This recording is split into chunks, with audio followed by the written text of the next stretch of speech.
अगस्त्य मुनि ने कहना जारी रखा, पिता की आज्ञा पाकर कैकसी विश्रवा के पास गई।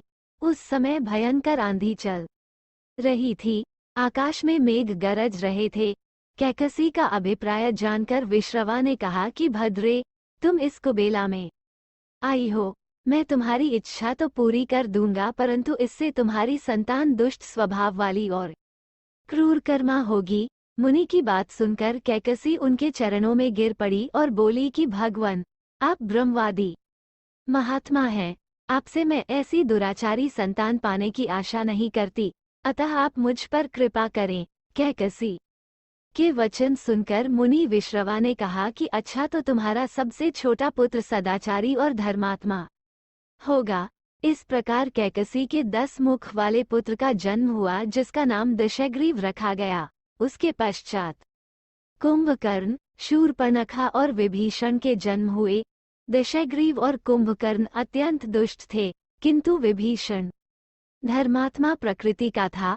अपने भाई वैश्रवण से भी अधिक पराक्रमी और शक्तिशाली बनने के लिए दशग्रीव ने अपने भाइयों सहित ब्रह्मा जी की तपस्या की।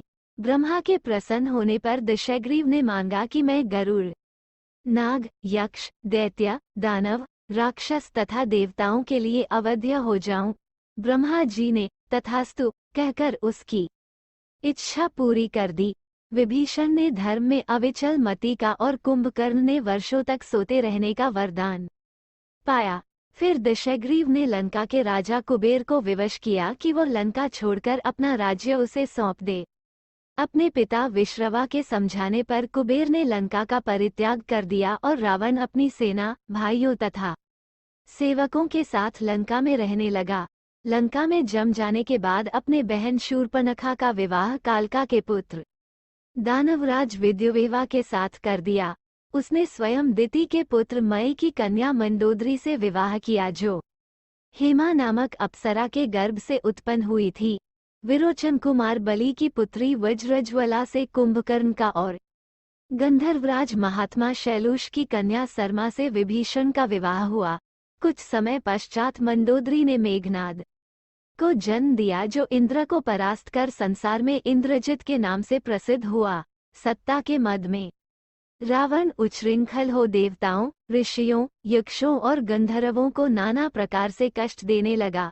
एक बार उसने कुबेर पर चढ़ाई करके उसे युद्ध में पराजित कर दिया और अपनी विजय की स्मृति के रूप में कुबेर के पुष्पक विमान पर अधिकार कर लिया। उस विमान का वेग मन के समान तीव्र था। वह अपने ऊपर बैठे हुए लोगों की इच्छानुसार छोटा या बड़ा रूप धारण कर सकता था। विमान में मणि और सोने की सीढ़ियां बनी हुई थीं और तपाए हुए सोने के आसन बने हुए थे।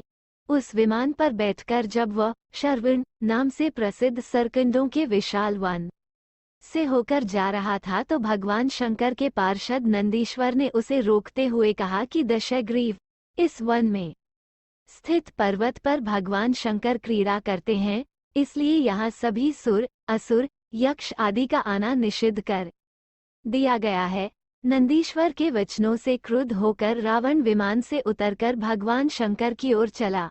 उसे रोकने के लिए उससे थोड़ी दूर पर हाथ में शूल लिए नंदी दूसरे शिव की भांति खड़े हो गए।